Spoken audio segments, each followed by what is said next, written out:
এখন আমরা করব নবম দশম শ্রেণীদের ইংরেজি দ্বিতীয় পত্র ট্যাগ কোয়েশ্চেন ঢাকা বোর্ড 2019। অর্থাৎ আমরা ট্যাগ কোয়েশ্চেন করব ঢাকা বোর্ড 2019। দেখো আমাদের এ নাম্বারটা হচ্ছে I am an SSC examinee. তাহলে আই এম মানে আমি হই অ্যান একজন এসএসসি এক্সামিনি মানে এসএসসি পরীক্ষার্থী, মানে আমি হই একজন এসএসসি পরীক্ষার্থী। এখন প্রথমত এই জায়গায় অক্সিলারি ভার্ব আছে এম। এখন ট্যাগ কোয়েশ্চেনের মধ্যে এম লেখা হয় না, এম এর পরিবর্তে লিখতে হয় আর। এটা কি তোমরা জানো? ট্যাগ কোয়েশ্চনে এম লেখা যায় না, অক্সিলারি ভার্ব এম এর পরিবর্তে লিখতে হয় আর। তারপর সেন্টেন্সটা অ্যাফার্মেটিভ। আমরা জানি অ্যাফার্মেটিভ মানে হ্যাঁ বোধক যদি হয় তাহলে নট আসবে, আর যদি নেগেটিভ না বোধক হয় তাহলে নট আসবে না। এটা যেহেতু অ্যাফার্মেটিভ মানে হ্যাঁ বোধক বাক্য, তাহলে নট আসবে। তারপরে হচ্ছে দেখো এই জায়গায় সাবজেক্ট হচ্ছে আই, তাহলে সাবজেক্টের প্রোনাউন ফর্ম হবে আই, তাহলে এটা হবে আরেন্ট আই। তারপরে বি নাম্বারটা দেখো, মাই মানে আমার, এক্সপেকটেশন মানে হচ্ছে প্রত্যাশা বা আশা, ইজ মানে হয়, গেটিং মানে পাওয়া, এ প্লাস মানে এ প্লাস। তাহলে মাই expectation is getting a plus, আমার আশা বা আমার প্রত্যাশা হচ্ছে এ প্লাস পাওয়া। এই জায়গায় দেখো অক্সিলারি ভার্ব আছে ইজ, ইজ সরাসরি এখানে লেখো। তারপরে আমরা জানি সেন্টেন্সটা অ্যাফার্মেটিভ বা হ্যাঁ বাক্য হলে নট আসে, তো সেন্টেন্সটা অ্যাফার্মেটিভ বা হ্যাঁ বাক্য, এই জন্য নট আসবে। তারপরে এই জায়গায় কিন্তু মাই আমার সাবজেক্ট না, এই জায়গায় হচ্ছে মাই এক্সপেকটেশন মানে আমার প্রত্যাশা, আমার প্রত্যাশা এই জায়গায় সাবজেক্ট, তাহলে আমার প্রত্যাশা এটা হচ্ছে একটা শব্দ, তাহলে এটা সাবজেক্ট হবে ইট, তাহলে এটা হবে ইট। আমরা জানি বই অর্থাৎ যেগুলার প্রাণ নেই ওইগুলার সাবজেক্ট কি হয়?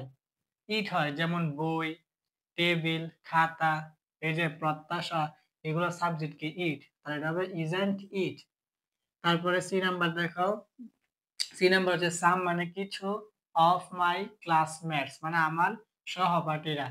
দেখো এই জায়গায় একটা বিষয় বুঝো, ক্লাসমেট, এই এস যদি না থাকতো ক্লাসমেট তাহলে কিন্তু সহপাঠী, আর এস থাকার কারণে হচ্ছে ক্লাসমেটস মানে সহপাঠীরা, মানে প্লুরাল বোঝাচ্ছে। তাহলে সিঙ্গুলার হলে ইট আর প্লুরাল হলে হয় দে, তাহলে ক্লাসমেটস এস থাকার কারণে এটা প্লুরাল হচ্ছে ক্লাসমেটস সহপাঠীরা। বিকেম মানে হয়ে গিয়েছিল, অ্যাডিক্টেড টু মানে আসক্ত, ইউজিং মানে ব্যবহার করে, মোবাইল ফোনস মানে মোবাইল ফোন। এর মানে হচ্ছে সাম অফ মাই ক্লাসমেটস আমার কিছু সহপাঠীরা বা আমার কিছু শ্রেণীর সহপাঠীরা, বিকেম মানে হয়ে গিয়েছিল, addicted to using mobile phones mobile phone ব্যবহারের প্রতি আসক্ত হয়ে গিয়েছিল। এখন এই জায়গায় দেখো আমাদের অক্সিলারি ভার্ব কিন্তু নেই, অক্সিলারি ভার্ব না থাকলে আমাদের মেইন ভার্বটা দেখতে হয়। এখন মেইন ভার্বটা যদি পাস্ট টেন্স হয় তাহলে ডিড বসে, অর্থাৎ মেইন ভার্বটা দেখে আমরা বুঝি যদি সেন্টেন্সটা পাস্ট টেন্স হয়, অর্থাৎ মেইন ভার্বটা যদি পাস্ট টেন্সের হয় তাহলে আমাদের এই জায়গায় অক্সিলারি ভার্ব বসবে ডিড, আর যদি প্রেজেন্ট টেন্সে হয় তাহলে হবে ডু অথবা ডাস। এখন দেখো আমাদের মেইন ভার্ব এই জায়গায় দেওয়া আছে বিকেম, এটা কিন্তু আমাদের ভার্ব ওয়ান হচ্ছে বিকাম। দেখো ভার্ব ওয়ান হচ্ছে কি? ভার্ব ওয়ান হচ্ছে বিকাম। এখন বিকাম হচ্ছে ভার্ব ওয়ান, এই বিকাম থাকলে আমরা বুঝতাম এটা প্রেজেন্ট টেন্সে আছে, কিন্তু বিকেম এর মানে এটা পাস্ট টেন্সে আছে, তাহলে অবশ্যই এই জায়গায় ডিড হবে, অবশ্যই এই জায়গায় ডিড হবে। আর সেন্টেন্সটা অ্যাফার্মেটিভ মানে হাবুদক, এই জন্য নট আসবে। আমরা জানি অ্যাফার্মেটিভ হাবুদক হলে নট আসে।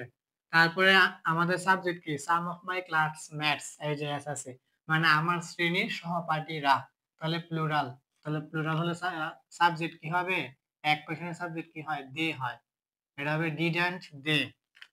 তারপরে ডি নাম্বার দেখো, দে মানে তারা, কুড নট পারেনি, পাস মানে পাস করতে, দা টেস্ট এক্সাম মানে নির্বাচনী পরীক্ষায়, মানে they could not pass the test exam তারা নির্বাচনী পরীক্ষায় পাশ করতে পারেনি। এখন দেখো এই জায়গায় অক্সিলারি ভার্ব সরাসরি কুড আছে, এই জায়গায় কুড লেখো, সরাসরি কুড আছে, সরাসরি কুড লেখো। তারপর দেখো এই জায়গায় নট আছে, এই নটটা দেখে আমরা বুঝলাম এটা নেগেটিভ সেন্টেন্স মানে না বোধক বাক্য, নেগেটিভ হলে নট আসে না আমরা জানি। তারপরে দেখো এই জায়গায় সাবজেক্ট হচ্ছে দে, সরাসরি দে লিখে দাও, তাহলে এটা হবে কুড দে। তারপরে ই নাম্বার এভরিবডি মানে প্রত্যেকেই বা সবাই, হেটস মানে ঘৃণা করে, দ্যাম মানে তাদেরকে, ফর মানে জন্য, দিস মানে এই, আর রিজন মানে কারণ। মানে everybody hates them for this reason, এই কারণে সবাই তাদেরকে কি ঘৃণা করে।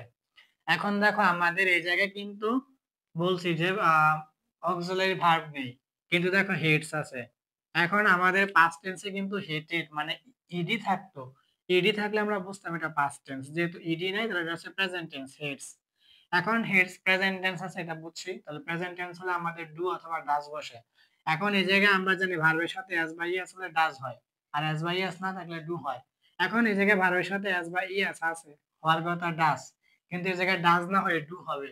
কেন হবে আমি বলতেছি দেখো। প্রথমত ডু, তারপরে এটা হচ্ছে তোমার কি অ্যাফার্মেটিভ সেন্টেন্স, তাহলে নট আসবে, এটা হবে ডোন্ট, কি হবে ডোন্ট।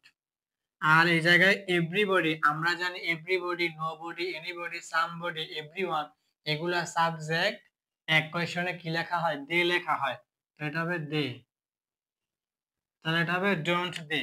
এখন আমি যে তোমাকে বলছিলাম ভার্বের সাথে এস বা ইএস থাকলে ডাজ হয়, কিন্তু এই জায়গায় ডাজ না হইয়া কেন ডু হইলো? এই জায়গায় তো ভার্বের সাথে এস বা ইএস ছিল, কেন ডু হইলো, ডাজ কেন হলো না?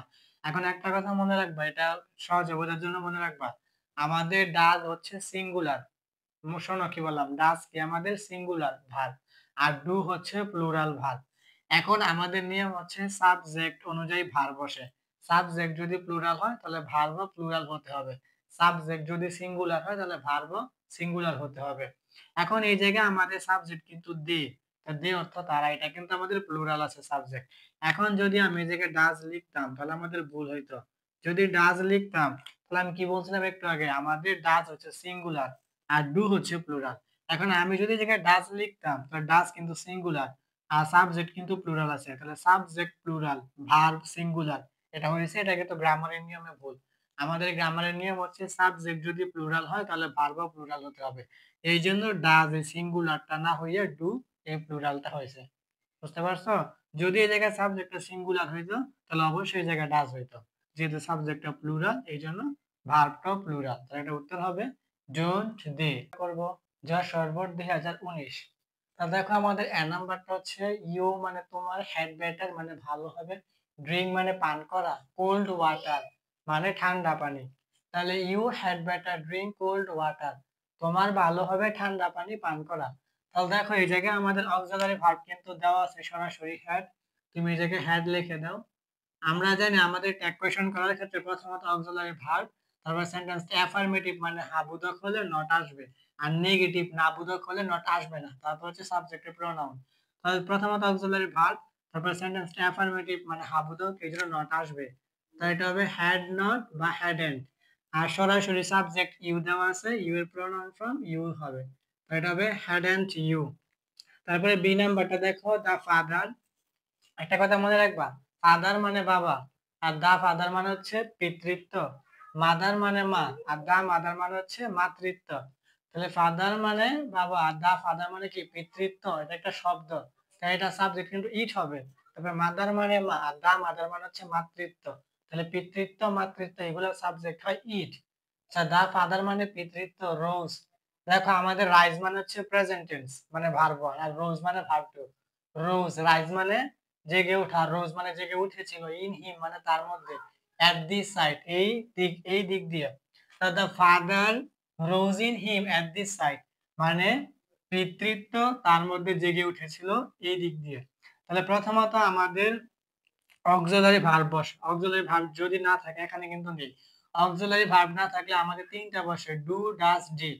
এখন মেইন ভার্বটা দেখে আমরা বুঝি, মেইন ভার্বটা দেখে আমরা বুঝি যদি এটা পাস্ট টেন্স হয় তাহলে ডিড বসে, আর প্রেজেন্ট টেন্স হলে ডু অথবা ডাজ বসে। এখন আমরা জানি রাইজ মানে এটা হচ্ছে প্রেজেন্ট টেন্স মানে ভার্ব 1, এখন রাইজ না এটা কিন্তু রোজ, এর মানে এটা হচ্ছে ভার্ব 2 মানে পাস্ট টেন্স, তাহলে পাস্ট টেন্স হলে আমাদের কি বসে, ডিড বসে, তাহলে এটা হবে প্রথমত ডিড। তারপরে আমাদের সেন্টেন্সটা কিন্তু অ্যাফার্মেটিভ মানে হাবুদক, এই জন্য এটা নট হবে, তো এটা হবে ডিডন্ট। তারপরে আমি বলছিলাম কি দা ফাদার পিতৃত্ব, দা মাদার মাতৃত্ব, এগুলার সাবজেক্ট হয় ইট, তাহলে এটা হবে ইট, পিতৃত্ব মাতৃত্ব এগুলার সাবজেক্ট হয় ইট, তা ডিডন্ট ইট। তারপরে দেখো এই জায়গায় সি নাম্বারটা আছে থ্যাংক ইউ ভেরি মাচ, এক কোশ্চেনে কয়েকটা মানে মুখস্থ নিয়ম আছে দেখো, এটার মধ্যে সি নাম্বার হচ্ছে একটা, মনে রাখবা থ্যাংক ইউ ভেরি মাচ, তারপর thank you, thank you so much, এগুলার এক question direct don't I, direct কি, ডাইরেক্ট ডোন্ট আই, ডোন্ট পরে হচ্ছে আই, কোনগুলার, থ্যাংক ইউ সো মাচ, তারপরে থ্যাংক ইউ ভেরি মাচ, এগুলার ডাইরেক্ট এক কোয়েশ্চেন হচ্ছে ডোন্ট আই। তারপরে ডি নাম্বার দেখো, he as well as his brother, সে এবং তার ভাই, কেম এসেছিল, হিয়ার মানে এখানে। তাহলে দেখো আমাদের এই জায়গায় কিন্তু অক্সিলারি ভার্ব নেই, কিন্তু এই জায়গায় কেম আছে। দেখো আমাদের ভার্ব ওয়ান কিন্তু কাম, এই কাম মানে আসা। যেমন এই জায়গায় রোজ, এই রোজের ভার্ব ওয়ান ছিল কি রাইস, এই রাইস ছিল ভার্ব ওয়ান, এটা ছিল ভার্ব টু মানে পাস্ট টেন্স। এই জায়গায় ও কাম, এটা হচ্ছে ভার্ব ওয়ান, এই জায়গায় দেওয়া আছে কে মানে ভার্ব টু মানে পাস্ট টেন্স, তাহলে পাস্ট টেন্স হলে কি হবে, ডিড হবে। তাহলে প্রথমত ডিড, তারপরে সেন্টেন্সটা আছে কি অ্যাফার্মেটিভ মানে হাবুদ, তাহলে নট আসবে, এই যে ডিডন্ট। তারপরে দেখো সাবজেক্ট এখানে দেওয়াই আছে হি, তাহলে সাবজেক্ট হবে হি, তাহলে হবে ডিডন্ট হি, ডিডন্ট হি।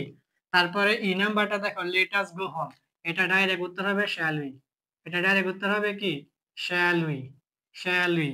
এখন বুঝো আমাদের ইম্পারেটিভ সেন্টেন্স, আমি তোমাদেরকে একটা কথা বলি, ই নাম্বারের ক্ষেত্রে এটা হচ্ছে ইম্পারেটিভ সেন্টেন্স, ইম্পারেটিভ সেন্টেন্সের ক্ষেত্রে আমাদের দুইটা উত্তর হয়, একটা উত্তর হচ্ছে কি, একটা উত্তর হচ্ছে শ্যাল উই, আর দুই নাম্বার উত্তর হচ্ছে উইল ইউ।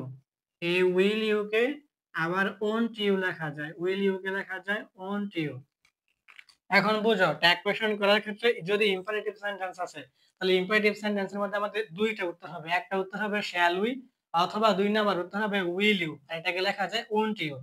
এখন প্রথমত ট্যাগ কোয়েশ্চনে তুমি কিভাবে বুঝবে এটা ইম্পারেটিভ সেন্টেন্স, তাহলে ইম্পারেটিভ সেন্টেন্সের প্রথমে মেইন ভার্ব থাকবে, তাহলে তুমি যদি প্রথমত দেখো যে মেইন ভার্ব দেওয়া আছে একটা সেন্টেন্সে, তাহলে বুঝবে এটা ইম্পারেটিভ সেন্টেন্স। আর ইম্পারেটিভ সেন্টেন্স হলে আমাদের দুইটা উত্তর হয়, কি কি, একটা উত্তর হচ্ছে শ্যাল উই, আর একটা উত্তর হচ্ছে উইল ইউ অথবা ওন্ট ইউ। এখন তুমি প্রথমত ট্যাগ কোয়েশ্চন করার ক্ষেত্রে কোনো সেন্টেন্সে মেইন ভার্ব দেখলে তুমি বুঝবে এটা ইম্পারেটিভ সেন্টেন্স। এখন তুমি জানো উত্তর দুইটা, একটা শ্যাল ইউ একটা উইল ইউ, এখন কখনো শ্যাল ইউ কখনো উইল ইউ।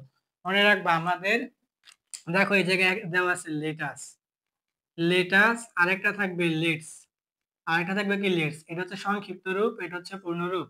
এখন ট্যাগ কোয়েশ্চন করার ক্ষেত্রে যদি তুমি দেখো যে মেইন ভার্ব দেওয়া আছে লেট আস অথবা লেটস, এই লেট আস অথবা লেটস এই দুইটার ক্ষেত্রে সব সময় শ্যাল উই হয়।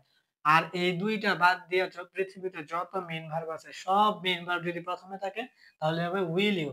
এখন তুমি উইল ইউ কে চাইলে ওন্ট ইউ লিখতে পারো, একদম সহজ। প্রথমত ট্যাগ করার ক্ষেত্রে তুমি দেখবা কি মেইন ভার্ব আছে কিনা, তাহলে তুমি বুঝবে এটা ইম্পারেটিভ সেন্টেন্স। এখন ইম্পারেটিভ সেন্টেন্সের উত্তর কয়টা, দুইটা, একটা শ্যাল ইউ একটা উইল ইউ। এখন যদি মেইন ভার্বটা লেট আস, এই যে লেট আস অথবা লেটস মানে পূর্ণরূপ লেট আস আর সংক্ষিপ্ত রূপ লেটস, এই দুইটা থেকে একটা হয় তাহলে তুমি ডাইরেক্ট শ্যাল উই লিখবা। আর এই দুইটা বাদ দিয়া যে কোনো মেইন ভার্ব বসলে তুমি ডাইরেক্ট উইল ইউ অথবা ওন্ট ইউ লিখে দিবা। ঠিক আছে, তাহলে এটাই ছিল আমাদের যশোর বোর্ড 2019 নবম দশম শ্রেণীদের ইংরেজি দ্বিতীয় পত্র ট্যাগ কোয়েশ্চেন।